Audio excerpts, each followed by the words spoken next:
महाविद्यालयीन विद्यार्थिनीचा सामूहिक बलात्कार आणि खून प्रकरणातील 3 आरोपींना तब्बल 16 वर्षांनंतर निर्दोष मुक्त करण्याचे आदेश खेड येथील जिल्हा व सत्र न्यायालयाने दिले आहेत। जिल्हा व सत्र न्यायाधीश एस सय्यद यांच्या कोर्टाने आरोपींची गुन्ह्यातून निर्दोष मुक्तता करण्याचे आदेश दिले असल्याची माहिती आरोपीचे वकील ॲडव्होकेट विपुल दुशिंग यांनी माध्यमांना दिली।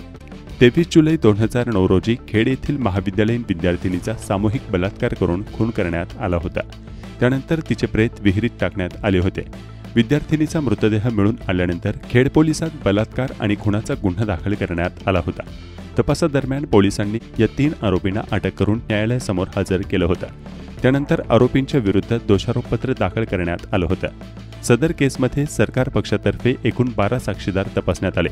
दरम्यान आरोपी पक्ष आणि सरकार पक्षाचा युक्तिवाद ऐकून खेड येथील जिल्हा व सत्र न्यायाधीश एस सय्यद यांच्या कोर्टाने आरोपींच्या विरुद्ध सबळ पुरावा नसल्यानं आरोपींची गुन्ह्यातून निर्दोष मुक्तता करण्याचे आदेश दिले आहेत।